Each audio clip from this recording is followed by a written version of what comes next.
তো হ্যালো বন্ধুরা, আশা করি সবাই ভালো আছো। আমিও খুব ভালো আছি। তো আজকে দেখতে পাচ্ছ আমরা স্টেশনে দাঁড়িয়েছি, রামনগর স্টেশনে। আমরা ট্রেন ধরে কলকাতা যাব। তো আমরা দাঁড়িয়ে দাঁড়িয়ে ওয়েট করছিলাম। দেখতে পাচ্ছ ট্রেনটা চলে এসেছে এবং ট্রেন আসতে আমরা ঝটপট করে ট্রেনে উঠে পড়লাম। এবং ট্রেনে উঠে পড়তেই আমি একটু গেটের কাছে দাঁড়িয়ে বাইরের আবহাওয়াটা আমি শ্যুট করতে শুরু করলাম। বাইরের দৃশ্যটা খুব ভালোই লাগছিলো, কারণ মেঘলা ওয়েদার হয়েছিল। তারপর আমরা ট্রেনে দেখলাম সব কে ঘুমাচ্ছে, কে বসছে, এবং এই ছেলেটা খুব ঘুমাচ্ছিল। তো আমি একটু বৃষ্টি করে ভিডিও শ্যুট করে নিলাম। তারপর ট্রেনটা পৌঁছাতে অনেক সময় লাগায়। তো আমাদের দুজনকে কিছুই ভালো লাগছিল না, আমরা খুবই বোর হয়ে গেছি, কিছুই ভালো লাগছিল না। তারপর অনেকক্ষণ ওয়েট করার পর ট্রেনটি অবশ্যই পৌঁছালো হাওড়া স্টেশনে, এবং সেখান থেকে আমরা হাওড়া মেট্রো স্টেশনে গেলাম, কারণ এখান থেকে আমরা মেট্রো ধরে এসপ্ল্যানেড যাব। তো দেখতে পাচ্ছি আমরা মাটির নিচে যেতে চলেছি, এবং আমরা টিকিটটা কেটে ফট করে আরও নিচে চলে যেতে থাকলাম। তো টিকিটটা কেটে নিয়ে এসে আমি এখানে একটু ভিডিও করতে থাকলাম, কারণ এখানে এসি চলছিল। তো খুবই ঠান্ডা লাগছিল, খুব ভালো লাগছিল, কারণ ট্রেনে প্রচণ্ড গরম ছিল। তো তারপর দেখতে পাচ্ছি আমরা হাওড়া মেট্রো থেকে নিয়ে এসপ্ল্যানেড যাচ্ছি। এখান থেকে আমরা চাঁদনি চক যাব টিকিট করে। তো আমরা হাঁটছি ব্লু লাইনে এখন। তো ব্লু লাইনে হাঁটা শেষ করে আমরা মেট্রো ধরলাম। তারপর আমরা দেখতে পাচ্ছি মেট্রো থেকে বেরিয়ে আমাদের কাজে যাচ্ছি, কারণ কাজে ভিডিওটা করতে ভুলে গেছি। তারপর এখানে আমরা ধর্মতলাতেই এখানে একটু ভিডিও শ্যুট করে নিলাম।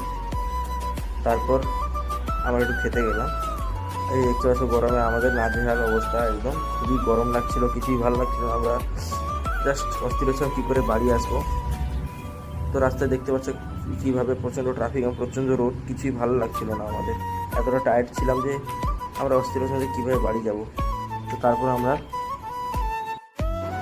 এখানে এসে কিছু ফলমূল কিনলাম। বাসে বসে অনেকটা ট্রাভেল করব, তাই কিছু খাওয়ার জিনিস কিনে আমরা ঝটপট করে বাসে বসে পড়লাম। তারপর আমরা বাস ধরতে গেলাম এখানে এসবিএসটিসির বাস কাউন্টারে।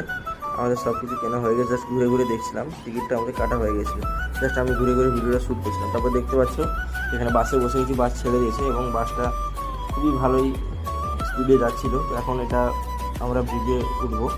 তো ব্রিজটা পেরিয়ে বাসটা খুবই স্পিডে যাচ্ছিলো। তো আমার তো প্রচণ্ড ভয় লাগছিলো, কারণ বাসটা কন্টিনিউয়াসলি 80-90-তে যাচ্ছে একটা বাস। এই দেখতে পাচ্ছি আমরা স্পিড মিটার লাগিয়ে কন্টিনিউ আমরা ভিডিও করছিলাম এবং এনজয় করছিলাম, কারণ খুবই ভালো লাগছিলো। আমাদের মনে হচ্ছিল যে বাসটা যদি জলদি পৌঁছে আমরা বাড়িতে খুব জলদি পৌঁছে যাবো। তারপর এখানে এসে দেখি একটা রাস্তায় অ্যাক্সিডেন্ট হয়েছে। তো তাই সেখানকার লোকাল লোক পুরো রাস্তার অবরোধ করে গেছে। আমাদের গাড়ি অনেকটাই পিছনে আসতো, আমরা এখানে সামনে এসে দেখলাম যে ব্যাপারটা কী এখানে। তো দেখলাম যে লোকাল লোক সব পুরো রাস্তা বন্ধ করে রেখেছে, যতক্ষণ না পুলিশ আসবে রাস্তা ছাড়বে না। এখানে একটা অ্যাক্সিডেন্ট হয়েছে।